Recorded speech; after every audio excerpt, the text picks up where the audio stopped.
Breastfeeding benefits communities. Thriving communities are built on strong families and a strong workforce. Breastfeeding promotes both. Breastfeeding promotes strong families by giving kids a healthier start in life, less risk of illness and disease. It helps mothers be healthier. There's less risk of postpartum depression, lower risk of breast and ovarian cancer. And it supports strong bonds between the family, both emotional and psychological. Breastfeeding also promotes a strong workforce, with decreased employee absenteeism to care for ill children, increased employee morale, and decreased employee turnover. Breastfeeding benefits communities. So it's time for communities to support breastfeeding. That's what I'm here to talk to you about today, becoming a breastfeeding-friendly city. I'm working to make my community the first breastfeeding-friendly city in the US. But what does it look like to create a breastfeeding-friendly city? Well, we've got to give mothers support from the moment that their baby is born to the time that they return to the workforce, and even all the times that they're out in our community, shopping, eating, doing whatever. So let's talk about that first moment when your baby is born. It's so important to have breastfeeding support there, and I know that firsthand. When little Winter was born, early, 2 months early, it was an emergency delivery that I wasn't even conscious for. He was immediately swept away, an hour away, to be in an intensive care unit. I wouldn't get to meet him for 4 days. But my nurse and my doula knew that I wanted to breastfeed. And I think he did too. So they helped me begin to pump breast milk before I was even strong enough to hold the pump for myself. There was a nurse on one side and my doula on the other, and they were holding up the breast pump. And one of them was holding my cell phone that had a picture of him on it. It was the first time I had seen him. And I was pumping because of their help. And I'm so glad to say that I was able to start breastfeeding successfully, and you can see I'm still breastfeeding successfully 7.5 months later. I know I would not have been able to do that without their support. Mothers need that support right away to begin breastfeeding successfully. But we know mothers also return to work, and that's a place where we need support as well. We can't just sort of turn it off when we get to work. We need access to time to take breaks and spaces to be able to pump in. And I'm not talking about a space like a disgusting, smelly bathroom. I've talked to so many women who said that at work they asked their boss, hey, can I have time and space to pump? And they said, sure, use that stall. Disgusting, right?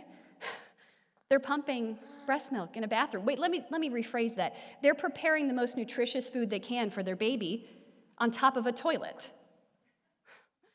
We can do better than that, can't we? We can do better than that. And in fact, there are some businesses that are doing better than that. They're creating something called mother's rooms.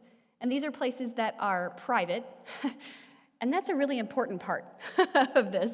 I've talked to so many moms, too, who said, you know, I had a place to pump at work. Maybe it was my office or someone else's. And in the middle, I get a knock on the door. Oh, hey, have you read the report from, right? They're pumping. And I'll tell you, if you get interrupted, it really disrupts the whole process. So you need a place that's private. You need a place that's comfortable. You need a place that has a refrigerator to store your milk, and a place that has a sink nearby to be able to wash out your breast pump.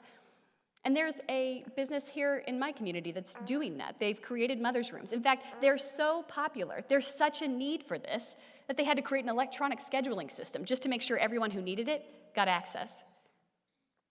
When other businesses in my community heard about this, they started taking steps to become breastfeeding friendly too. And I heard from a friend of mine that her husband came home and said, did you hear they're making a breast room at our work?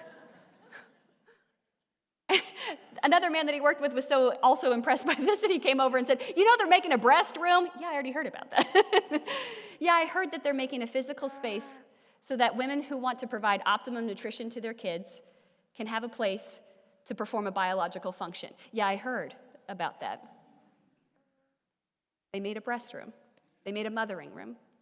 But it's not just at work that we need that support. To be a breastfeeding-friendly community, moms need to know that it's okay to feed their babies wherever they are, whenever they're hungry. And women don't always feel like that. I talked to so many moms who said, you know, I'm comfortable breastfeeding in public, but I'm not sure about other people. I don't know if they'll be offended. I don't know if they'll be grossed out. One guy asked me, well, if you're breastfeeding in a restaurant, is that sanitary? I mean, what if you're breastfeeding right next to me? And I was like, I know, what if I was eating right next to you? How upsetting, right? Another mom I know was talking about going to a grocery store, and she was breastfeeding her son, and another customer, a woman, walked up to her and said, this isn't a strip club. Those kind of moments make moms feel like it's not okay to feed their kids wherever they need to, whenever they need to.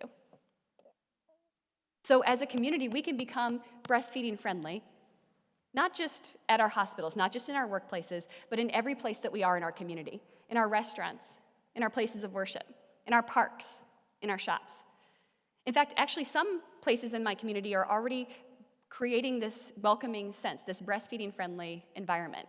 They welcome women to breastfeed wherever they want to in their business, and some have even created semi-private areas for women who would like to breastfeed or just console children, feed them however they want to, in a little bit more private of a space. We can make our city breastfeeding-friendly. And we'd be the first one in the US to have a breastfeeding-friendly city here in Brookings. But this can happen anywhere. And it takes all of us. I want to thank you for supporting me in breastfeeding here today. But we can take that out of TEDx and bring that into our communities. We can start at hospitals, giving mom the best possible start, helping her breastfeed right away. We can do that in our workplaces by giving breastfeeding moms the time and space that they need to make the food for their babies that they need to. And we can do that out in our communities, in our businesses, in our parks, in our places of worship. We can be the ones, instead of making snide comments or giving sideways glances, we can be the ones that go up to that mom and say, I'm so proud of you. I'm so glad to have you in our community. I'm so glad you're making our community strong by giving your child the best possible nutrition. Join me in making our city and cities across the nation breastfeeding friendly. Thank you.